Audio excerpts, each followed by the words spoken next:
Welcome back. I am going to start another series of lecturing on normal distribution. In this series of lecturing, I will try to cover whole and all aspect of normal distribution, where I will also try to solve some of the problem associated with normal distribution. In this lecture, I will explain background of normal distribution, very importantly, properties of normal distribution. Along with that, I will also try to explain some of the features of normal distribution. Before we start, we better to understand the importance of normal distribution along with the applicable fields. We have two types of probability distribution in statistics. One is descriptive probability distribution and one more is continuous probability distribution. In either the distribution, the normal distribution is widely used tool. The normal distribution, most important probability distribution for describing continuous random variable, is the normal probability distribution. Continuous random variable in the sense we can consider any interval of the values, whereas in the discrete probability distribution we have to consider only integer value just like 1 2 3 4 5 like that, whereas in continuous random variable we can also consider 1.1 1.4 like that. So continuous probability distribution can take any interval. You need not to worry about integer value in continuous probability distribution. The normal distribution has been used very widely for variety of practical application in which the random variables are height, weights of a people, test score, scientific measurement, amount of rainfall and other similar values. And it is also widely used in statistical inference, which is the major topic in the statistical inference, because unless you fulfill the normality condition of the data, you cannot apply any sort of inferential statistics like t-test, z-test, chi-square test or whatever the tests which are considering in inferential statistics. So normal distribution provides a description of likely results obtained through sampling. So let us explore some more things regarding normal distribution.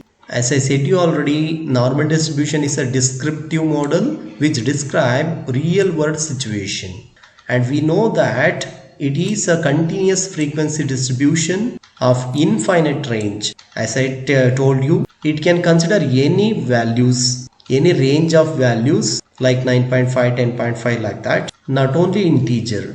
In case of binomial distribution and percentage distribution, which are the part of descriptive probability distribution, where we need to give only integer value. Integer value means whole number. Whole number could be 1, 2, 3, 4 like that. So it remains the most important probability distribution in statistics. Let us explore the founder of normal distribution. The concept of normal distribution was firstly discovered by Abraham de Moivre.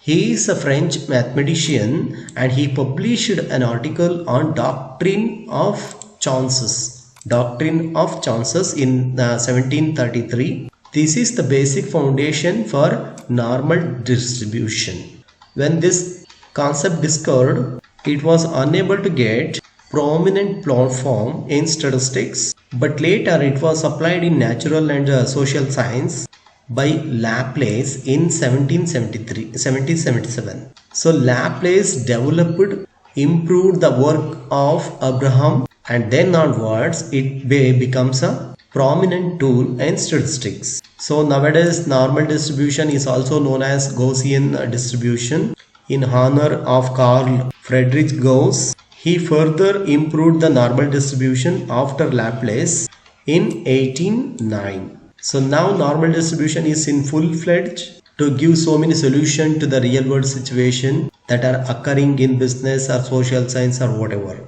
This is the background of normal distribution. And now let us move how to calculate normal distribution.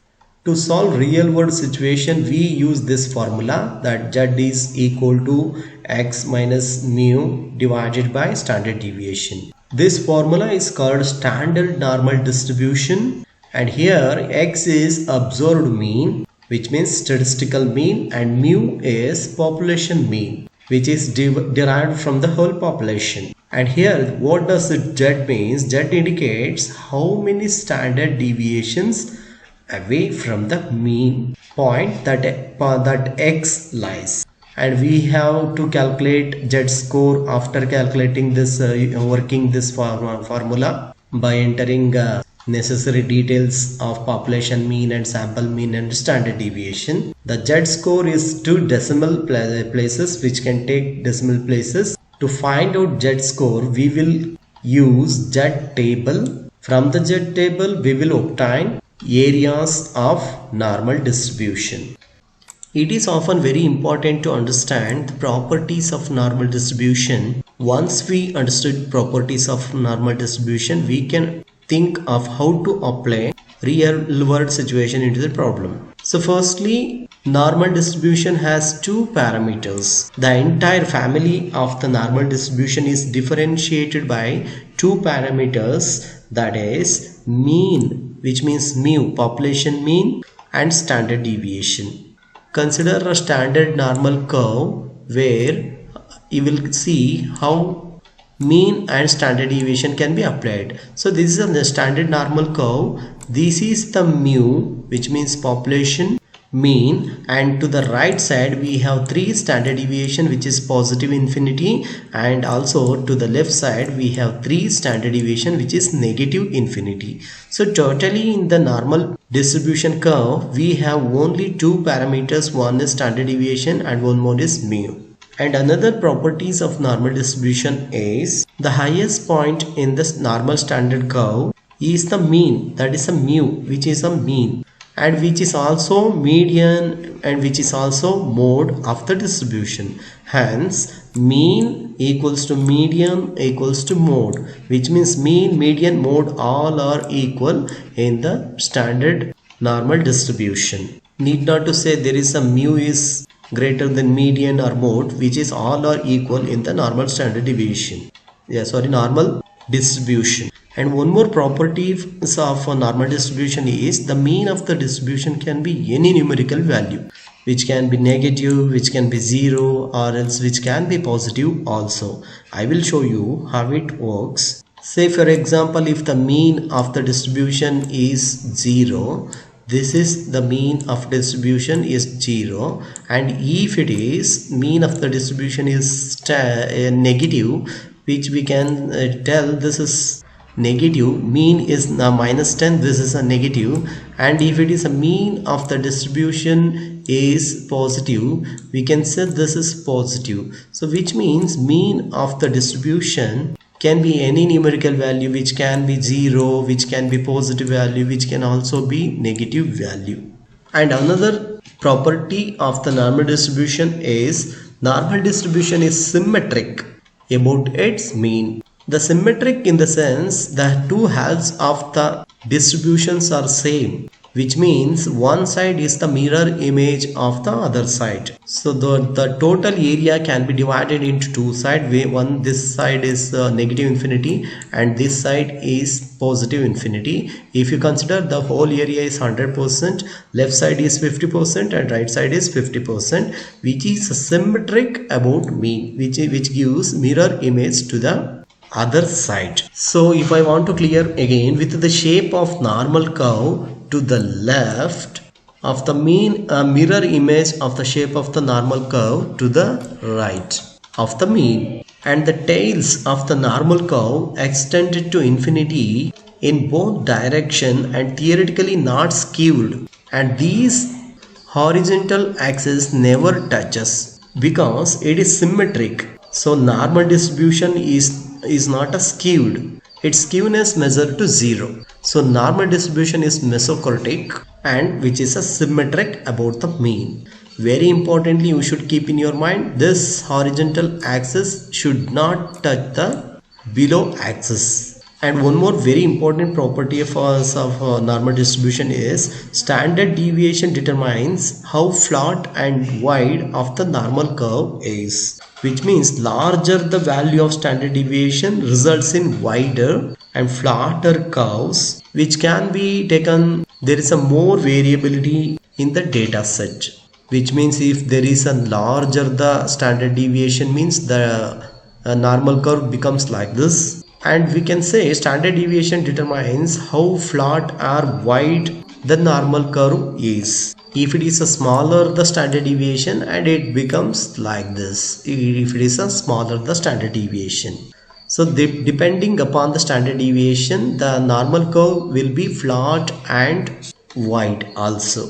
And very importantly, the total area of the normal distribution, normal curve, is 1. So here P of probability of X, P of X will be equals to 1, which means the total area under the curve is totally 1.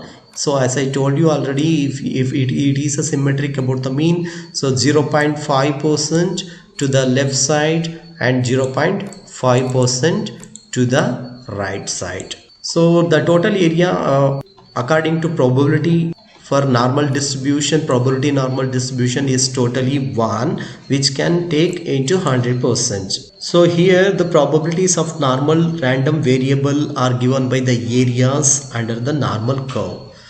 We have to consider the total areas is 1. And one more properties of a normal distribution is, in a standard normal distribution, the mean mu is equal to 0.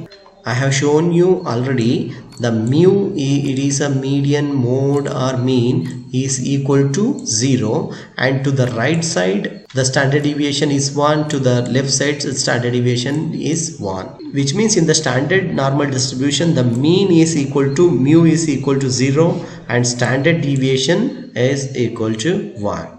So let us see one more important property of the standard normal distribution, that is a percentage values in standard normal distribution. To see the percentage, we have to imagine the standard normal curve. As we know, this is a standard normal curve look like. We can divide the whole things into 3 areas, to the right side and to the left side also. So here 68.3% of the values of normal random variable are within plus or minus 1 standard deviation of its mean. For example, this is a 1 standard deviation, this side also negative 1 standard deviation, this is positive 1 standard deviation. If it is 1 standard deviation in standard normal curve means which has covered 68% of the area, 68.3% of the area. Very importantly, this should be keep in your mind. And if it covers 2 standard deviation, which means minus 2 to the left side and plus 2 to the right side, because right side is a positive infinity and left side is a negative infinity. If it has covered 2 standard deviation means which covered the total area in the normal curve is 95%, 95.4%, which has covered 95.4% if it is covered 2 standard deviation in the normal curve. That's 95.4% of the values of normal random variable are within plus or minus, plus or to the right side plus, to the left side minus, plus or minus of the 2 standard deviation of its mean. And finally we are left with one more standard deviation. If it cover 3 standard deviation, say for example plus or minus 3 standard deviation to the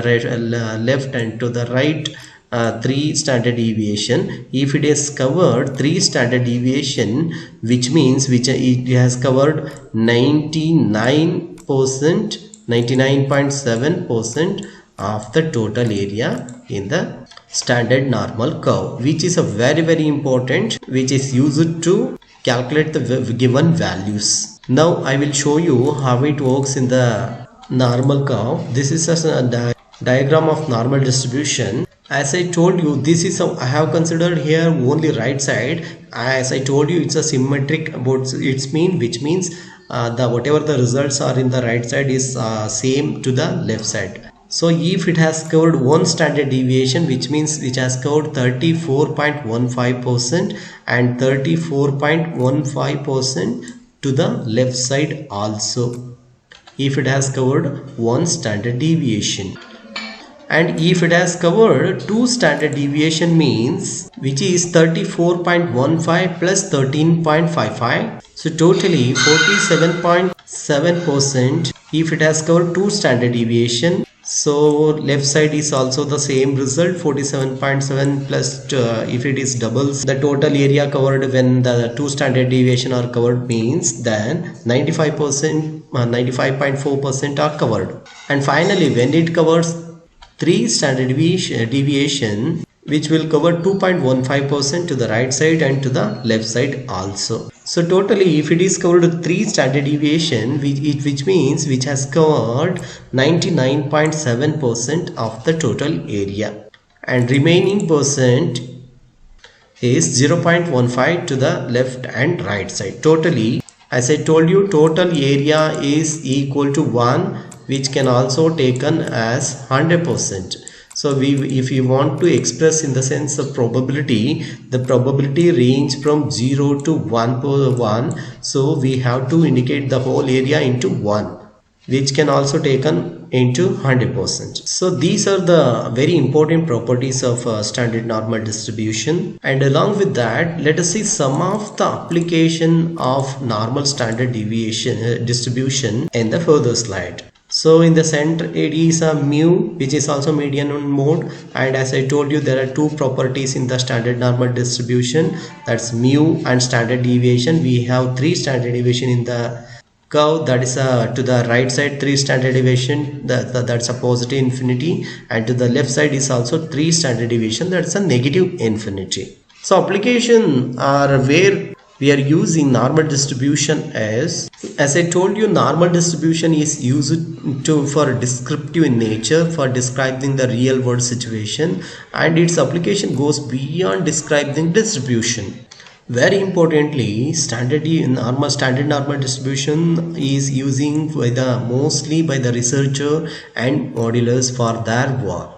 And one more very important application of standard normal distribution is it plays a vital role in statistical inference. Imagine if you are using inferential statistics like t-test, z-test or chi-square test or whatever f-test also, even in ANOVA, if you want to solve these tests which are inferential statistics, you need to meet the assumption of respective testers. So what the prime assumption is, the data must be normally distributed. If it is normally distributed, then you can go for parametric test or t-test, z-test or f-test. If it is not normally distributed, then you need to go for non-parametric test. So it is playing a vital role in inferential statistics. So this is a very important for testing a hypothesis in the parametric test like z-score, chi-square and f-statistics. And finally, whatever the department you are working in an organization, it helps managers and management to very importantly to make decisions. So the application of normal distribution is a beauty itself. And finally, I will tell you one thing, normal distribution is the cornerstone of the modern statistics. Be a master in normal distribution. It has a unique place in statistics. In the next lecturing, I will address the areas of standard deviation, how to calculate areas in normal distribution. There are different ways to calculate areas in normal distribution, which I will address in the further lecturing. If you are not yet subscribed to my Vision Academy, please do subscribe for statistical assistance. Thank you so much.